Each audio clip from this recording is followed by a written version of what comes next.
Oh yeah, that is some old school tobacco. I'm here in Kentucky where Buick flew me down to test drive their complete line of new cars, including the LaCrosse, the Regal, and over here we have the new Buick Encore, which is the first time that I'm actually going to drive it. So coming up on the Fast Lane car, we're going to be talking and reviewing Buick. Stay tuned for that.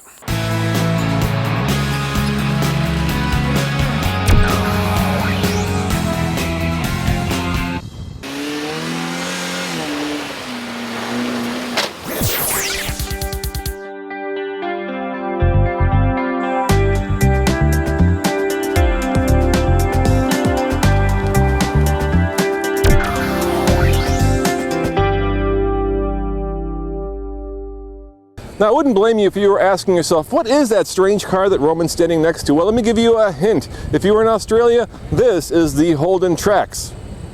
Any bells? No? All right, how about this? In Europe, this is the Opel Mokka. No? All right, I'll tell you what it is. It's the brand new Buick Encore, and we're going to take it for a ride.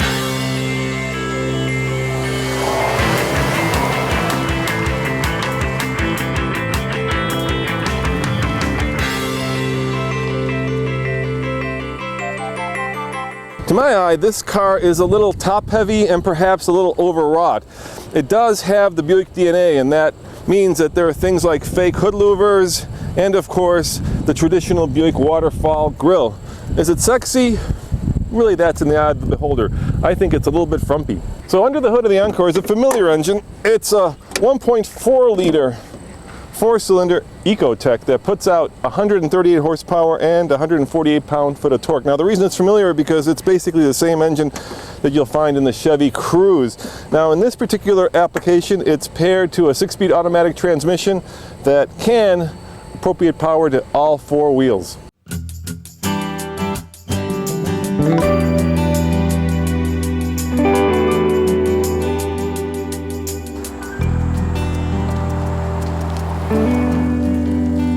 Let's talk about value for a second. You know, in Europe, it's very common to have premium small vehicles. In other words, you can have an Audi A3 that's relatively expensive. Here in America, we don't get expensive small cars. At least we haven't for a long time. That's changing, so Buick is kind of on the forefront of actually introducing premium small cars to the American market. Now, this car costs $28,000, and that's a lot for what is essentially a very small crossover, but at the same time you do get a lot of features. You get the Buick name, and if you're into Buicks, that's valuable. You get nice leather, you get kind of a cool two-tone interior, you get a ton of safety features, and you get something that your neighbors will be very very confused by. No, they won't be confused. They'll certainly be scratching their heads because they won't know what this is. Yes, it's an Encore, and it's a premium small car. Deal with it. Inside, it's pretty tight. It's a small car, but the back seats do fold down flat, as does this passenger seat. So if you have something that's bigger than the car, you can configure it in a way that makes it work. The interior is a little bit, well, complicated. There are way too many buttons here. It doesn't quite yet have that new Buick design that's in the LaCrosse and in the Regal. Like I said, it's pretty tight in here, but let me show you.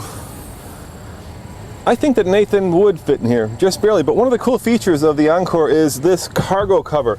Usually you take these things off and you don't know what to do with them, but here it slides down so that it's out of the way and it's not flopping around your garage getting walked over by the dog. Now, in terms of competition, there isn't a heck of a lot. It kind of slots above a titanium Ford Escape and maybe below a BMW X1. The particular Encore that we get in America is made in Korea. Now, of course, the question that we want to know is, well, let's see how fast it goes from 0 to 60. All right, gang, 0 to 60. I have the air conditioning turned off and I'm boiling hot, but the Solar DL is set up, so I'm just going to floor it and see how fast the Encore will go to 60. Here we go. Straight road ahead of me. A little bit of lag there. Not that there's a turbo, it just takes a little bit of time to get up to speed. Here's 40, and here comes 50, and here comes 60 right there. Oh my, we're in Kentucky, so we are at sea level pretty much. 11.14. Yeah, there's something to be said for driving kind of a top-heavy small crossover into the wind. It's not the fastest crossover in the world. The BMW X1 would well, rip it a new one, you know that. But then again, this is a suburban kind of people hauler, stuff hauler, and it's never going to be a dragster, so it's fine.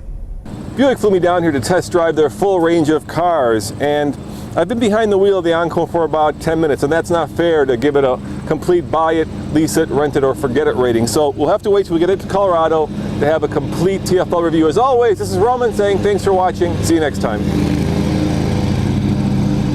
And of course, there's a guy cutting the grass.